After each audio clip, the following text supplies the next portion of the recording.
be critical for severe weather, as it plays a critical role in the formation of hurricanes, being able to track and predict with greater accuracy the impact that these hurricanes can have on land.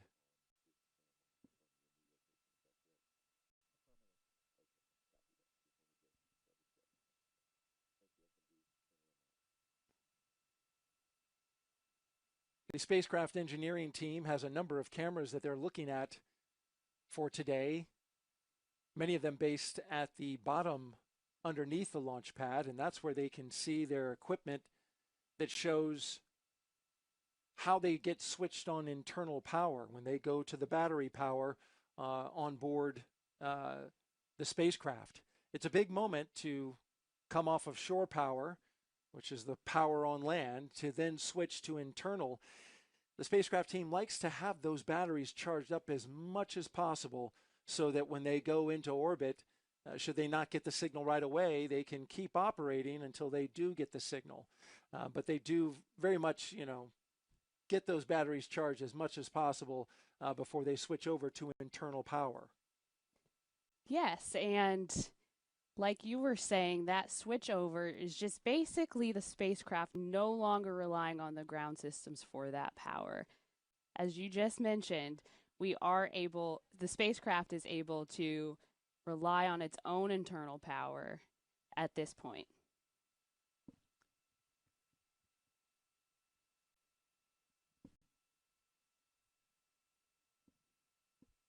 All right, we passed into loading of helium on board the Falcon 9 rocket. The helium, of course, used to pressurize the propellant tanks to be able to push that propellant through the engines so that it can burn.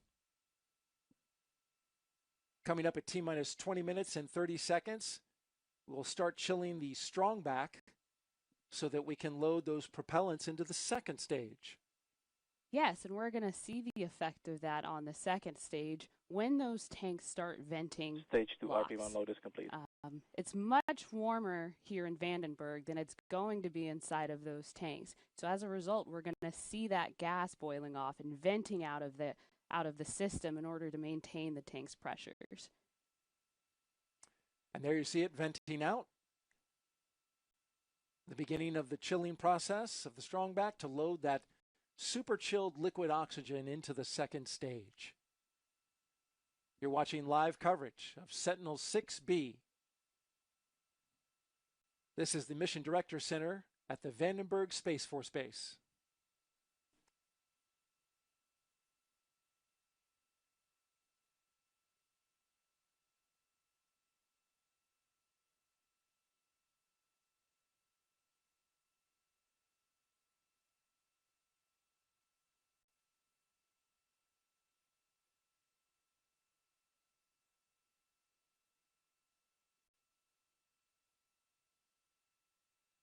As part of a global effort, Sentinel 6B will keep the long-running measure of sea level on track.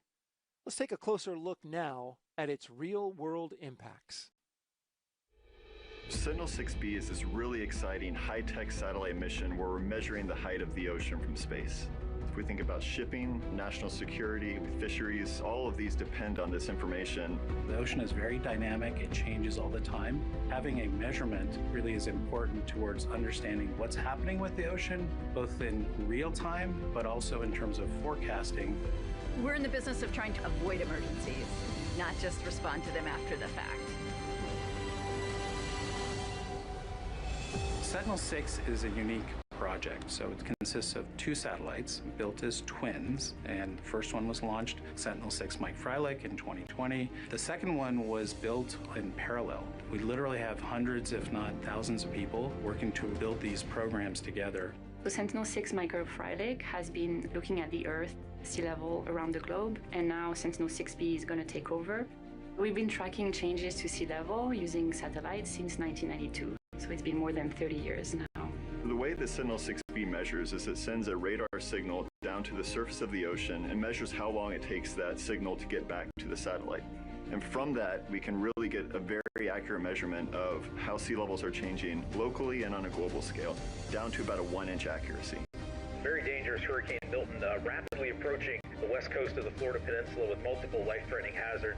In 2024, Hurricane Milton intensified very rapidly, and Sentinel-6 microfrylake data were able to help us forecast this intensification. Better predictions allow people to get out of the way before the storm hits.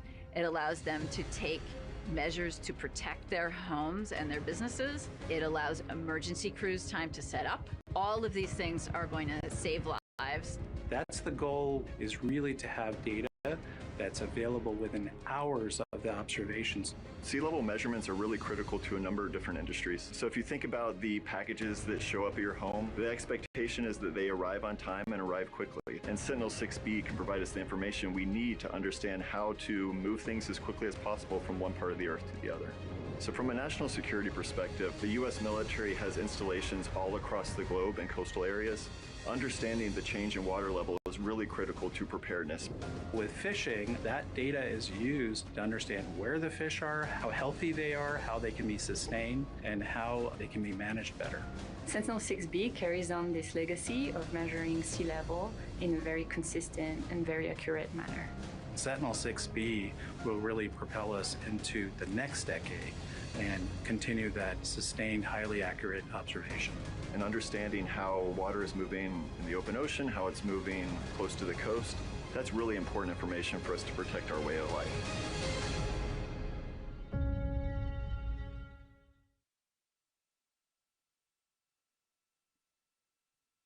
And Sentinel-6B will get there by riding on this Falcon 9 rocket, which just passed through another milestone, and that is the beginning of Stage 2 LOX load. Again, Stage 2 LOX load beginning at T-minus 16 minutes and 45 seconds. We hit that just almost a minute ago. We are complete with loading propellant in the RP-1 in the second stage, and we continue to load LOX in the first stage and propellant in the first stage as well. We're rapidly moving down to our terminal count, which kicks off at T-minus 10 minutes. This is the Mission Director Center at Vandenberg Space Force Base for coverage of Sentinel-6B.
A little bit about the spacecraft flying today.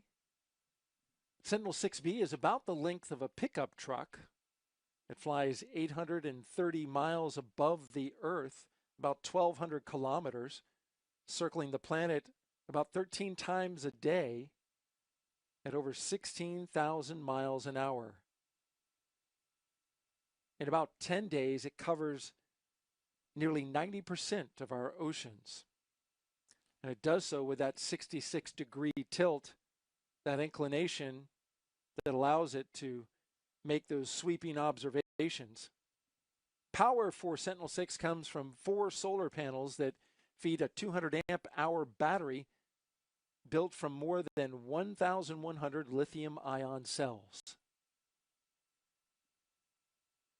And so if you think about that angle of inclination, that's 66 degrees, if you imagine the globe, you were to put a rubber band around the equator, and then you were to tilt it 66 degrees, and then spin that globe, that's the coverage that this satellite and the 3 other ocean observing satellites cover. That's how they get that 90% of the ocean. The only thing that's left out are the polar caps, where, of course, we don't have a whole lot of ocean up there, so it's not as much of a problem.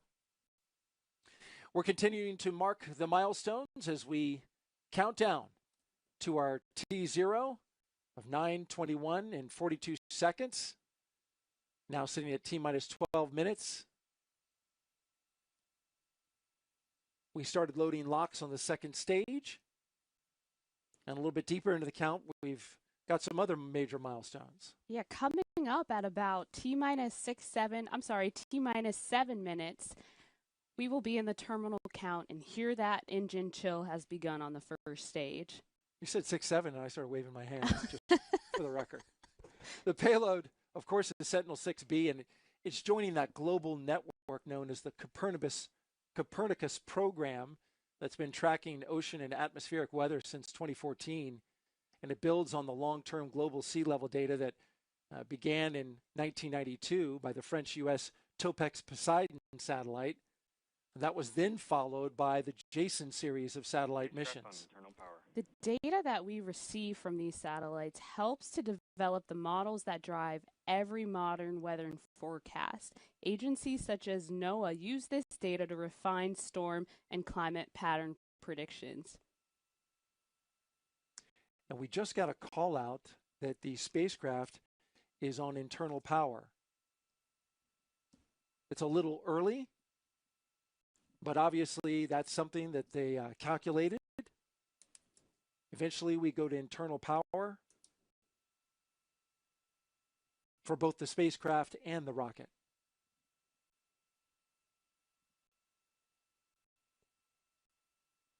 Continuing on with information about Sentinel-6B, the data from the spacecraft and all of the satellites prior to this one guide SpaceX meteorologists in deciding when to launch, where to land, and how to plan logistics around shifting conditions worldwide. Space systems like the Copernicus program that you just mentioned help connect life on Earth, making life more resilient and safer for us, especially around natural disaster events.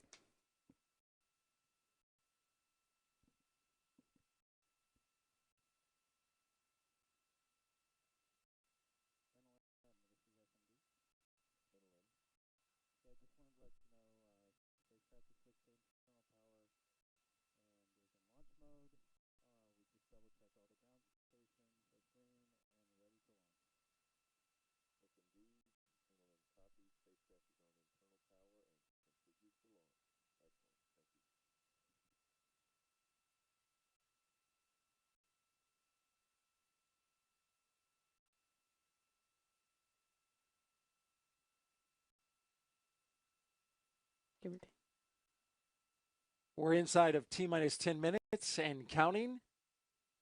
A quick recap if you're just joining us. We had a improvement in the weather forecast for today's launch, going to 90% go for weather after looking at a number of low pressure systems that had been bringing a lot of rain to the area. In fact, some record amounts of rain. But that cleared out in time for our launch weather officer to give us the green light for both weather and the range. Teams came on console a number of hours, several hours before today's T0. We got our COLA report and then the NLM poll at T-minus 43 minutes, and that kicked off our tanking at T-minus 35 minutes. And we've been loading propellant since. We're starting to get down into the final milestones before liftoff. We just heard from the spacecraft team that we are on internal power for Sentinel-6B, located inside those fairing halves that you see there at the top of the rocket.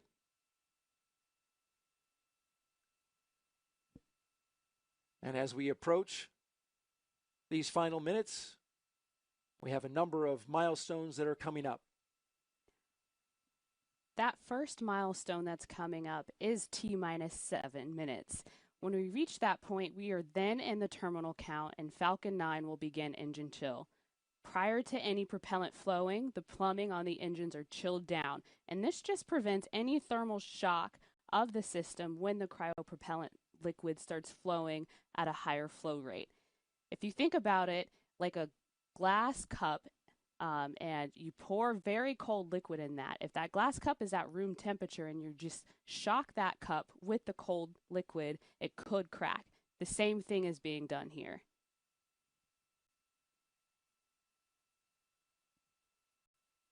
That thermal conditioning is important,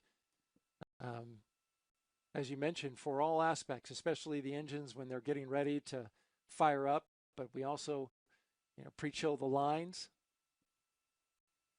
SpaceX has also upgraded their ability to recycle a count out here by improving their LOX farm. They can now do 3 consecutive launch attempts in a row if needed. Hopefully we won't need it and we'll get it off today. Engine chill.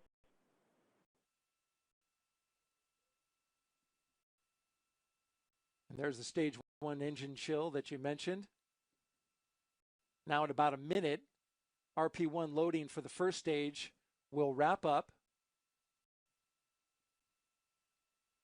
completing the fuel side of the propellant equation for the booster. SpaceX uses RP1, which is rocket-grade kerosene. And then for liquid oxygen, that's the oxidizer. Those are the primary propellants. That LOX propellant is chilled to just under negative 300 degrees Fahrenheit. Because the propellant has to be so cold, it is loaded later in the count. This is intentional in order to load denser propellant. The denser the propellant, the more propellant you can fit in the tanks. The more propellant you have, the more propellant that you fly, that means the more performance you get. If for any reason we are unable to launch today, which we are not expecting that, those propellants would need to be chilled back down again before our next launch attempt. After 3 launch attempts, SpaceX would then go to 1 day off and then another attempt after that day, and they would alternate if it came to that. But we are green across the board today, so we're not expecting to have to explore any of those options. T-minus 5 minutes, 27 seconds and counting.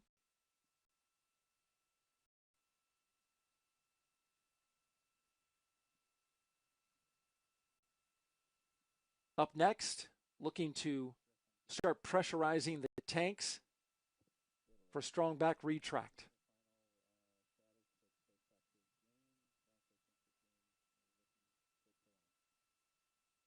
Falcon 9, thanks on pressurizing for strong back retract.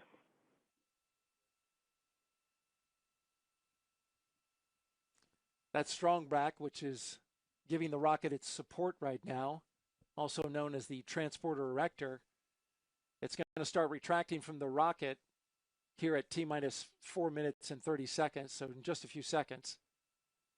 That truss structure is hinged at the base. It has clamp arms around the second stage that open strong slowly. Back retract has started.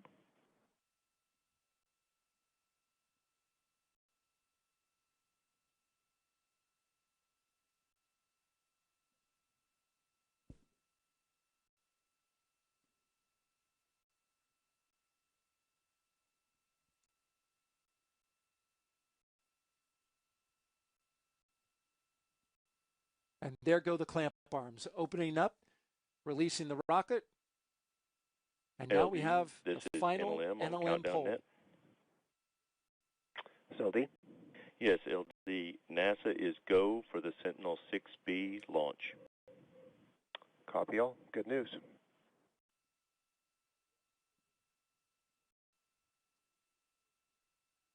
And there you have it. NASA launch manager Tim Dunn giving the final go as we count down to the final minutes before the liftoff of the Sentinel 6B satellite riding a Falcon 9 rocket. You see the strong back fully angling back.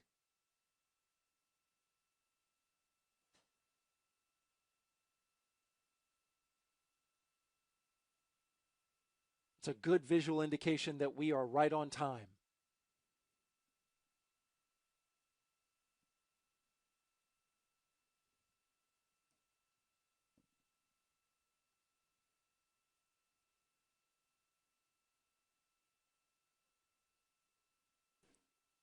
Stage 1 LOX load is complete. And as we just heard, stage 1 LOX load has completed, and this completes all prop loading on that booster. Both fuel and LOX tanks are pressurized using helium. So in flight, that helium just helps push propellants down inside of the tanks and into the engines. T-minus 2 minutes and 30 seconds and counting. At T-minus 60 seconds, Falcon 9 will enter startup. At that point, the rocket's onboard flight computers take over. From there on out, the countdown is fully autonomous. Just inside of T-minus 2 seconds, the 9 Merlin 1D engines will ignite. And once they're at full power, Falcon 9 will lift off the pad and begin its climb to orbit. After engine start, Falcon's vehicles are held down until all systems are go.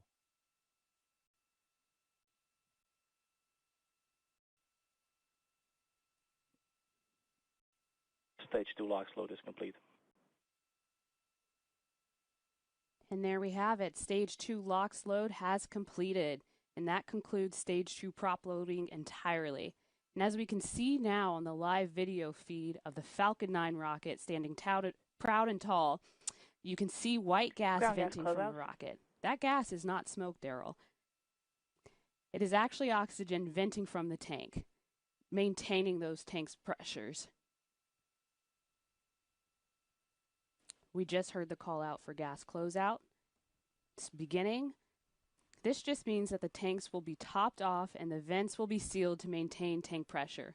Let's listen in for that confirmation that Falcon 9 startup has begun at T-minus 1 minute. Falcon 9 is in startup.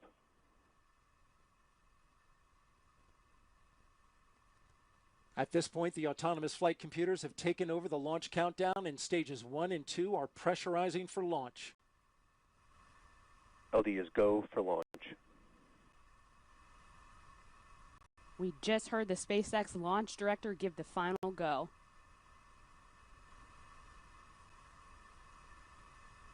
All systems are go. T-minus 3 seconds.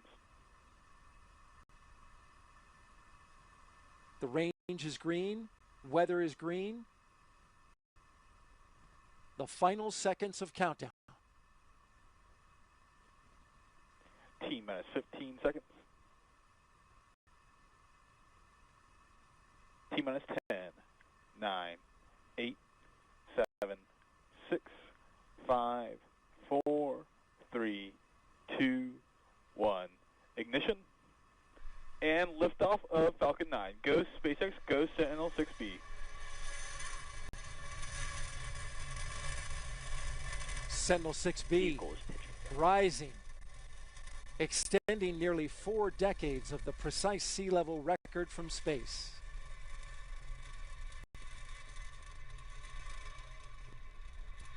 Falcon 9 booster is currently firing all 9 of those Merlin engines at 190,000 pounds of thrust per engine, and we can hear it, and soon we're going to feel that in our chest. So exciting. After about 50 seconds, those engines will begin throttling down to slow down the vehicle to prepare for max Q. Think of it as kind of like a low-key fire. Max Q, or maximum aerodynamic pressure, is when Falcon 9 will feel the largest structural load of the vehicle that it's going to see during its entire boost phase of flight. Slowing down the vehicle just means that Falcon 9 is going to experience a less load. Now traveling faster than the speed of sound, preparing for max Q. Now we have a few events coming up in quick succession, starting with main engine cutoff, or MECO. That's when SpaceX will shut down all of its 9 engines on the first stage. Shortly after MECO, stage 2 will separate from the inner stage in the booster. And then the second stage is going to continue on, igniting the Merlin vacuum engine. We're going to hear the call out for that second engine start 1, or SES 1. That burn should last just under 6 minutes.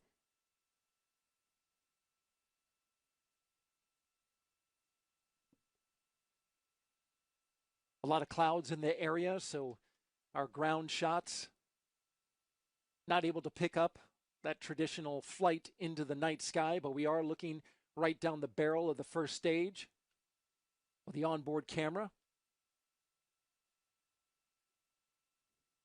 Again, the clouds not enough to stop launch, but certainly from a low pressure system in the area. Main engine cutoff. Standing by for main engine cutoff. Stage separation confirmed.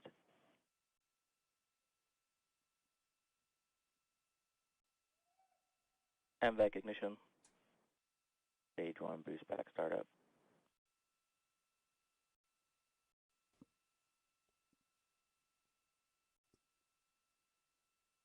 That was a beautiful light up of the second stage, and you're looking now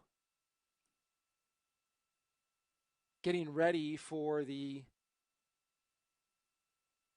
fairings to come off. That's our next big milestone. Confirmed.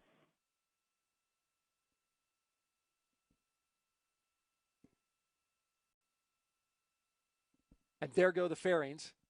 You see now Sentinel-6 exposed to the elements of space. Now soaring towards orbit, another step complete in our ongoing effort to understand Earth's heartbeat through its oceans. Back shutdown. We're 50 seconds into the second stage first burn.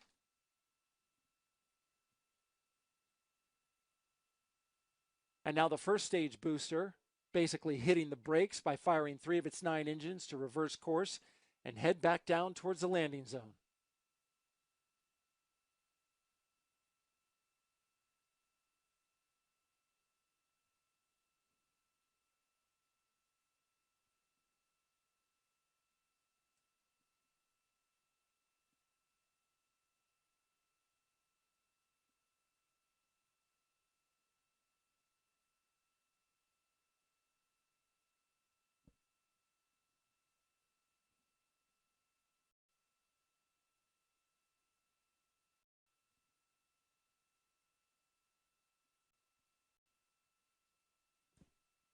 This burn that we're seeing here of the second stage Merlin vacuum engine will last just under 6 minutes. This will take Sentinel-6B to its parking orbit. That's going to be followed by a 45-minute coast where we're just going to allow and rely on orbital mechanics and physics to take the spacecraft the majority of the rest of the way. This is the exact same flight design and trajectory that we flew back in 2020 on Sentinel-6 Michael Freilich.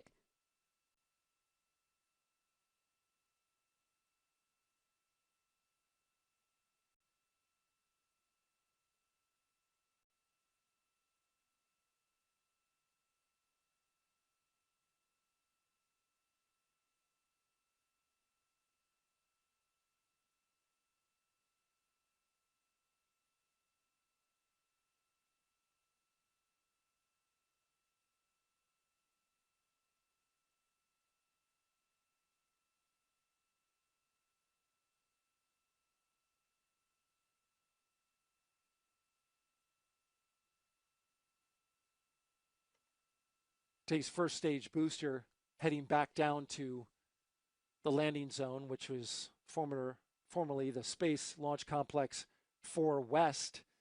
It's just about a quarter of a mile from the launch pad.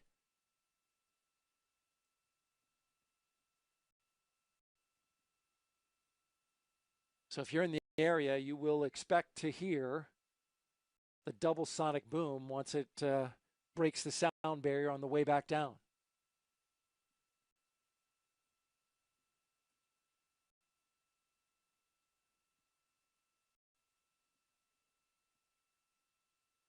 We have 2 minutes and 10 seconds left in this first burn. We're at T plus 6 minutes and 15 seconds into flight.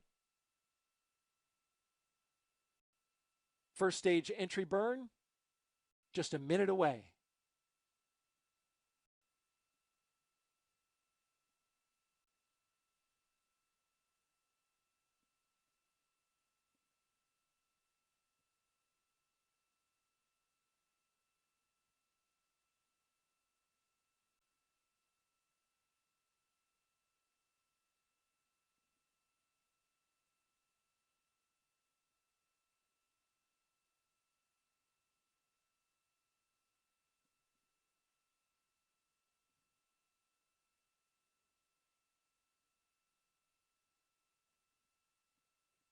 Falcon Stage 2 rocket and the Sentinel 6B now racing southward across the Pacific Ocean, just off the coast of Baja California, Mexico. A few seconds away now from the first stage entry burn. Stage 1 entry burn startup.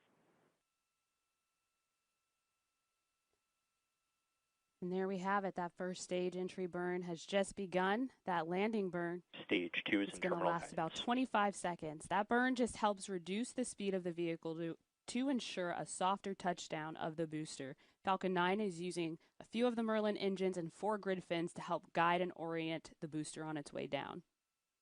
Stage 1 entry Those burn 4 shut grid down. fins are out. And the burn is complete. Stage 2 FTS is saved. It's awfully dark out there, so we don't have a lot of illumination. But when they do light those burns, we get a good view.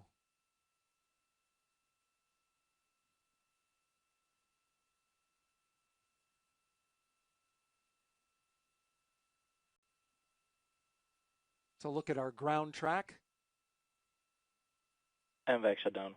And we should be coming up on the end Nominal of our orbit burn. insertion. There you heard Stage it. 1 transonic. Stage 1 FTS is saved. Stage 1 landing burn.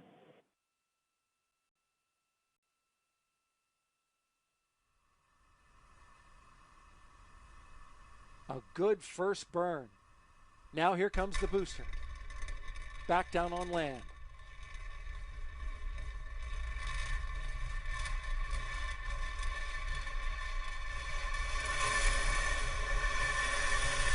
We just heard a big sonic boom here in the broadcast booth.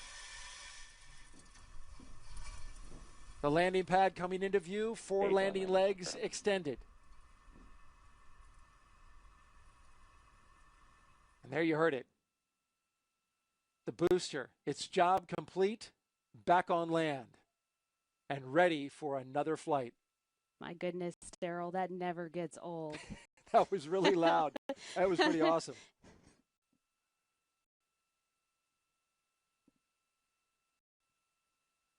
We hear cheers from the folks at the Mission Director Center who all ran outside to try and get a glimpse of the rocket. They may not have seen it, but they certainly heard it, felt it, and they definitely heard and felt that sonic boom for the first stage coming back down. So now the second stage, you're looking at the Sentinel 6B riding on top of the second stage, which will coast for about 44 minutes.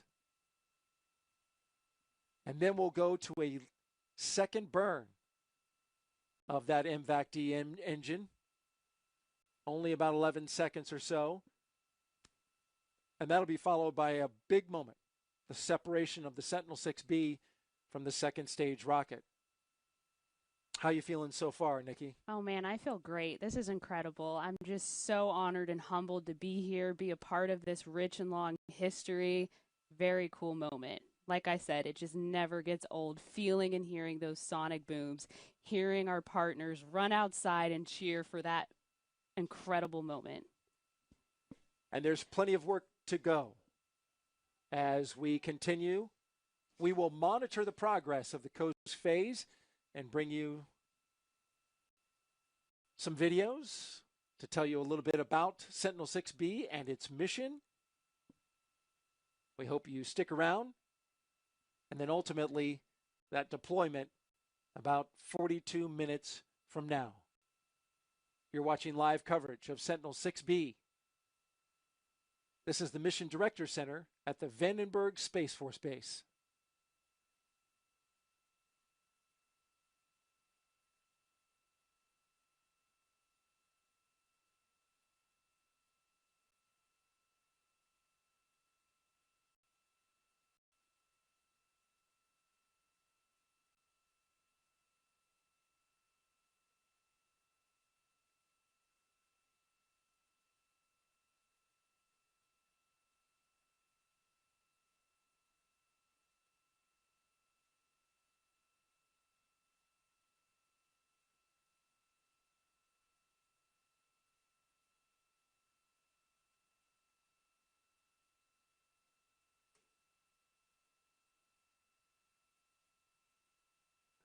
We just saw Karen St. Germain, who's in charge of our Science Mission Directorate here at NASA, hand out a few hugs to the team there.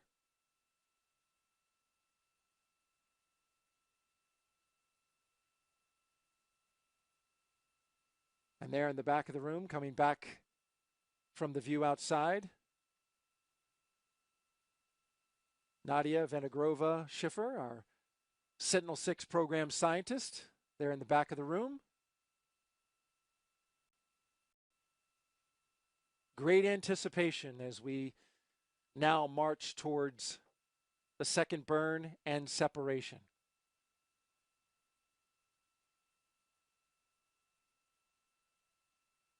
This is the Mission Director Center at the Vandenberg Space Force Base.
Sentinel-6B will sharpen Earth and ocean forecasts and even improve how NASA plans safe re-entries for astronauts returning from the moon.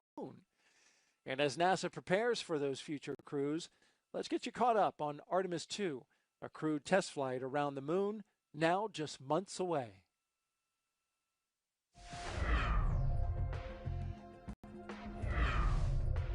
Just last month, crews with NASA's Exploration Ground System program lifted the Orion spacecraft on top of the fully stacked SLS, or Space Launch Systems rocket. You can see it is now a fully integrated moon rocket as it sits inside the vehicle assembly building at NASA's Kennedy Space Center in Florida. Teams will perform tests on Orion and SLS with the ground equipment before it is rolled out to Launch Complex 39B for launch.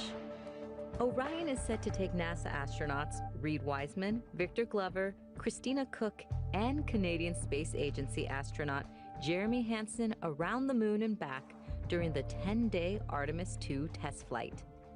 This mission will ensure Orion is ready to fly with astronauts on board and for future Artemis missions to the moon's surface and beyond. That's your Artemis Moon Minute.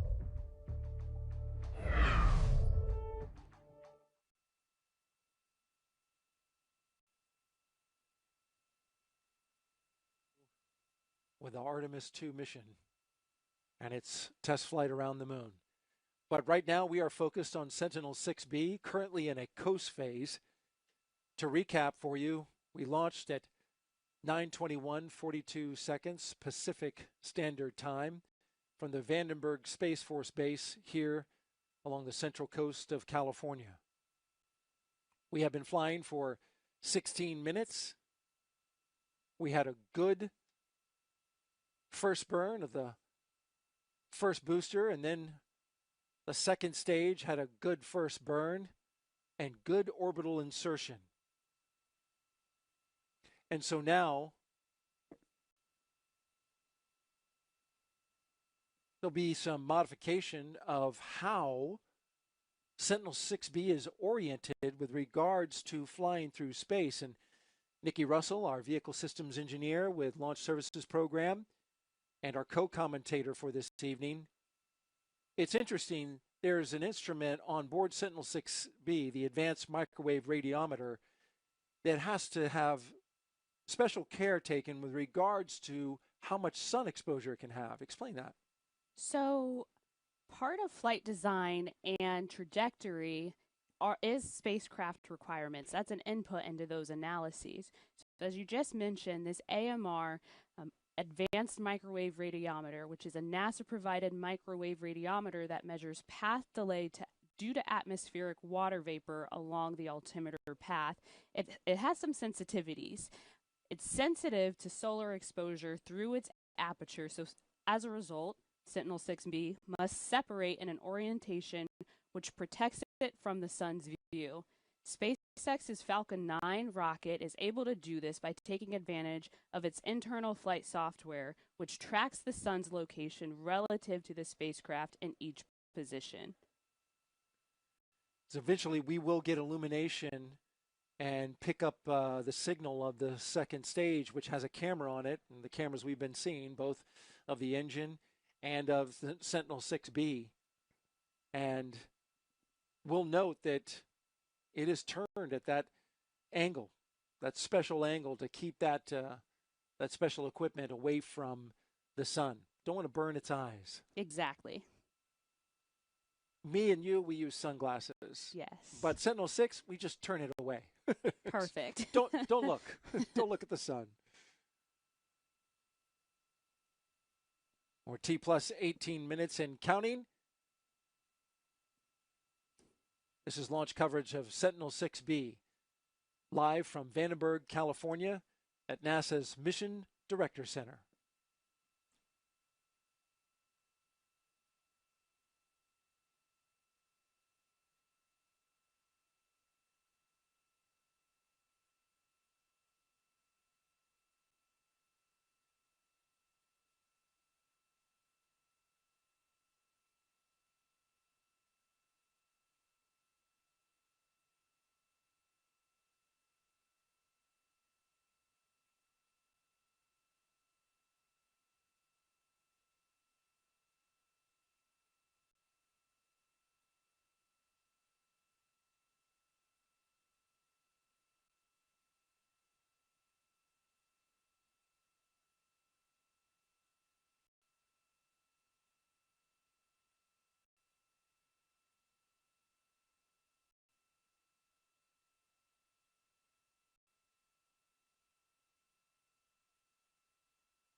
We are T plus 24 minutes and counting here at the Mission Directors Center at the Vandenberg Space Force Base, tracking the progress of second stage of the Falcon 9 rocket, coasting with the Sentinel-6B satellite. You're looking at a ground track as we approach the coast of Chile along the South American continent.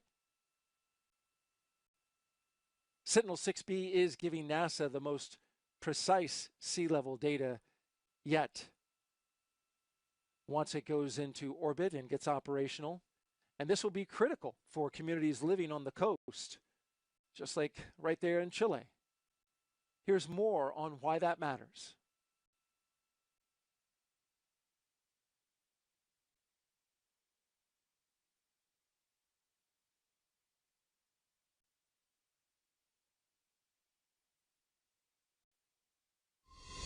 It doesn't even take a big storm to get into flooding conditions. We call that nuisance flooding or sunny day flooding because there could be no cloud in the sky, the sun is out, and you still have flooding in your streets. So in coastal communities across the globe, we're living with water. And depending on where that water is, it could be safe for us or it can start to push us into flooding conditions.